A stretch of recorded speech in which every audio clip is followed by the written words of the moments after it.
Ini pertanyaan yang menarik, tapi pembahasan lain ya, keluar dari pembahasan akidah. Itu sama seperti saya pergi ke apotek membeli obat, tapi saya menggunakan resep dokter. Kenapa saya tidak datang langsung ke apotek beli obat saja sendiri? Kan Anda bisa berjalan, Anda bisa meminta. Kenapa harus datang ke dokter dulu minta resep? Kadangkala resepnya lebih mahal dibandingkan obat. Coba datang ke spesialis, resep saja sudah 300.000, padahal obatnya 100.000.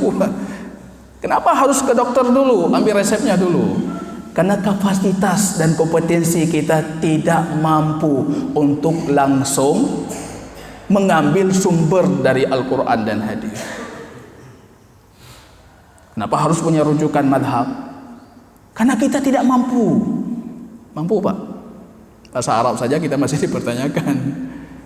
Belum lagi cara menganalogikan dan menistinbat Al-Quran dan hadis. Jangan salahkan madhab. Dulu madhab sampai 60 sekian madhab. Imam Thawri punya madhab, Ibnu Uyainah punya madhab, Ibnu Sirin punya madhab. Kadangkala mereka madhab itu terkuras dengan zaman, dengan perkembangan zaman, muridnya wafat, kurang karya ilmiah, kurang pembukuan terhadap fatwa ulamanya, kurang ini, kurang itu, akhirnya madhabnya punah. Tersisa yang paling pokok 4 madhab tersebar di seluruh dunia Islam. Jangan salahkan madhab. Banyak orang yang butuh madhab, kalaupun kita tidak butuh madhab.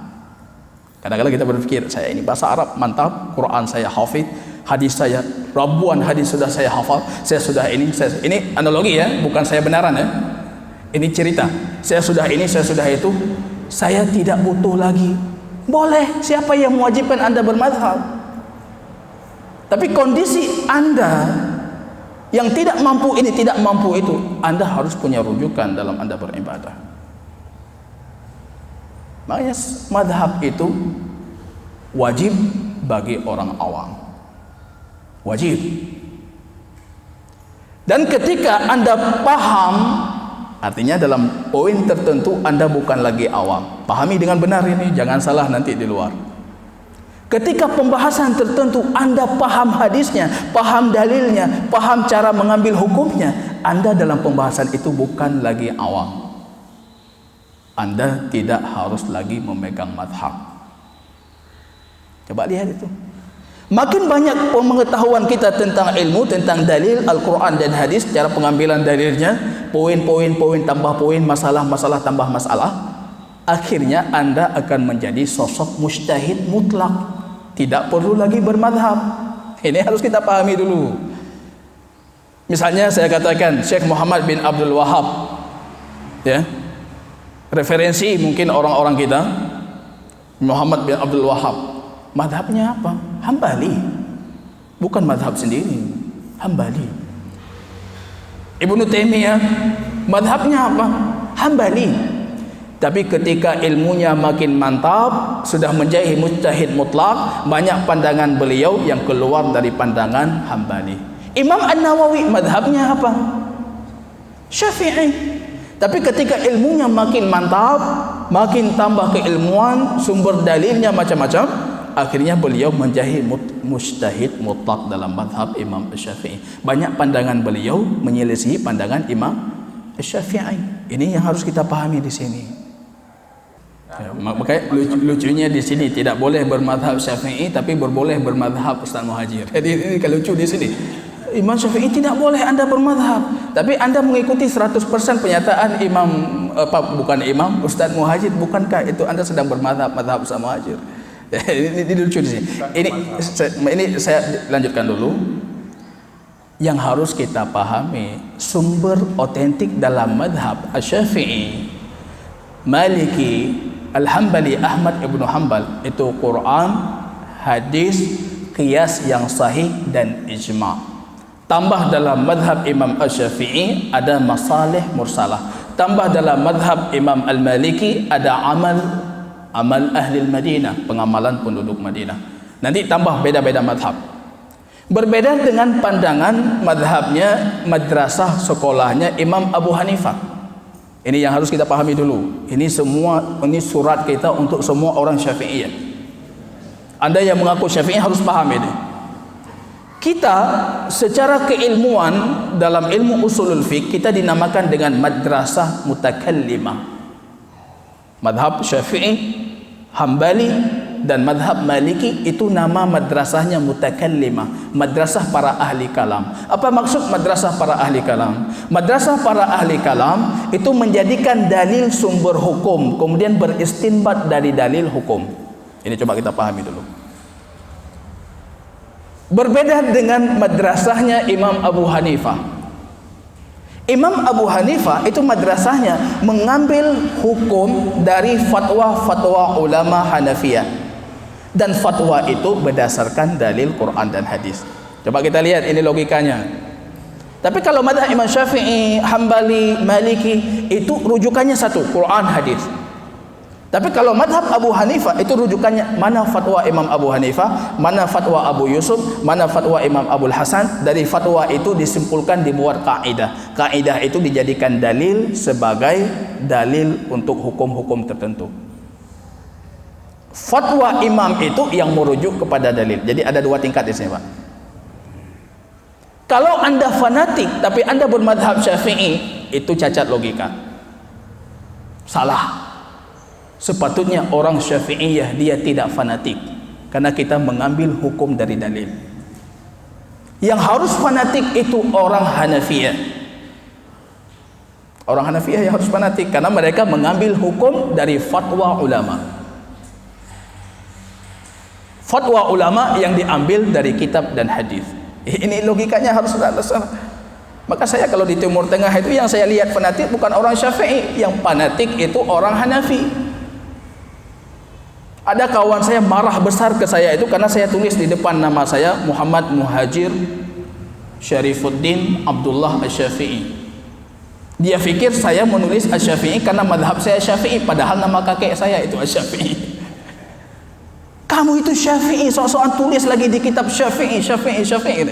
Dia Hanafi dari Tajikistan. Kita tahu negara yang ujungnya tan itu hampir semuanya Hanafi. Pakistan, Afghanistan, Tajikistan, Turkistan, Turkmenistan itu semuanya Hanafi. Dia marah itu berhari-hari enggak mau bicara karena saya tulis di nama itu Asy-Syafi'i. Saya panggil ini Asy-Syafi'i, kakek saya Abdullah Asy-Syafi'i namanya. Kakek saya Abdullah Asy-Syafi'i. Maka dulu keluar fatwa kalau wanita Hanafiyah tidak boleh menikah dengan laki-laki Syafi'i.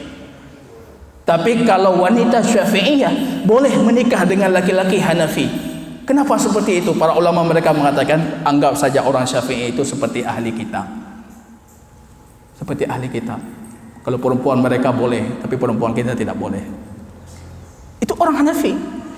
Lucu kita kembali ke sini, rupanya orang Syafi'iyah lebih fanatik dibandingkan orang Hanafi. Anda tidak paham usulul fiqhnya Imam Asy-Syafi'i. Imam Asy-Syafi'i selalu menegaskan, karena sumber hukumnya itu Al-Quran dan hadis. Madhab itu cuma retorika, cara berargumentasi dengan Al-Quran dan hadis. Kita mengambil metodologinya Imam Syafi'i, maka dikatakan madhab Syafi'i. Bukan kita mengambil agama Asy-Syafi'i, bukan kita mengambil fikih Asy-Syafi'i. Fikihnya tetap fikih Islam. Ini karena ada salah di sini, salah penamaan sebenarnya. Al-fiqhul Islami, fikih Islam, tapi manhaj metodologi madhab Imam Asy-Syafi'i.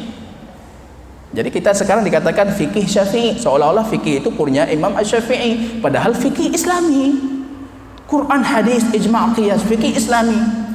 Cuma metodologi cara saya memahami dalil ini seperti pemahamannya Imam Asy-Syafi'i. Kalau Anda kuat punya pemahaman melebihi Imam Syafi'i, silahkan.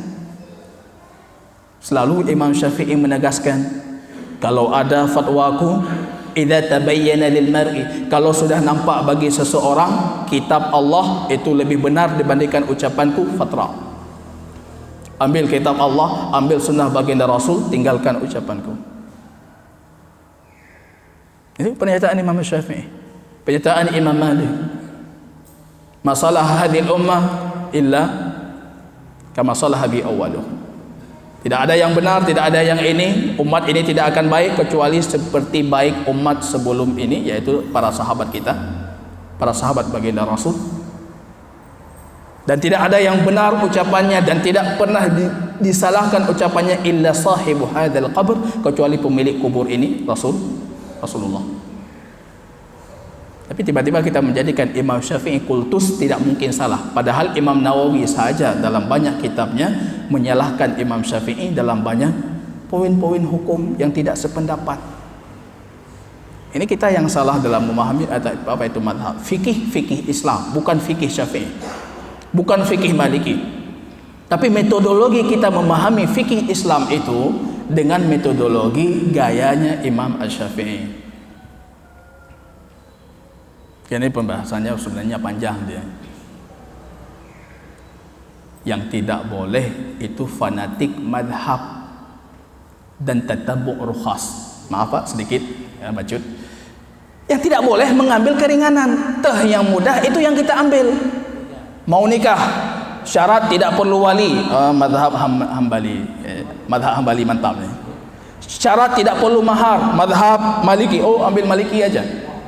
Syarat nggak perlu ini, akhirnya nikah tanpa perlu syarat apa-apa, ambil semua madhab. Itu tatabbu' rukhas. Man tatabba'a rukhas faqad zandaq. Siapa yang mengikuti keringanan, dia sudah jadi zindik, kafir yang keluar dari agama. Mengikuti keringanan. Ya, bacut. Ya. Bacut. Lumpurnya. Yang tidak boleh tatabbu' rukhas. Tatabbu' rukhas tidak boleh. Tapi mengambil dari semua madhab mana yang lebih kuat dari dalil syar'i, itu semua ulama membolehkan. Coba Wahbah Az-Zuhaili, seorang ulama kontemporer yang baru wafat beberapa tahun yang lalu, yang pengarang kitab fenomenal Al-Fiqh Al-Islami wa Adillatuha, dalil-dalil fikih Islam, itu semua madhab, muqaranah, perbandingan madhab. Itu beliau di muqaddimah, beliau ulama Syafi'iyah. Beliau mengatakan mengambil irfaqil madhahib, mengambil madhab ini, madhab itu atas dasar dalil, semua para ulama Syafi'iyah membolehkan. Semua membolehkan. Ini madhab Hambali lebih mantap, lebih kuat hadisnya, ambil.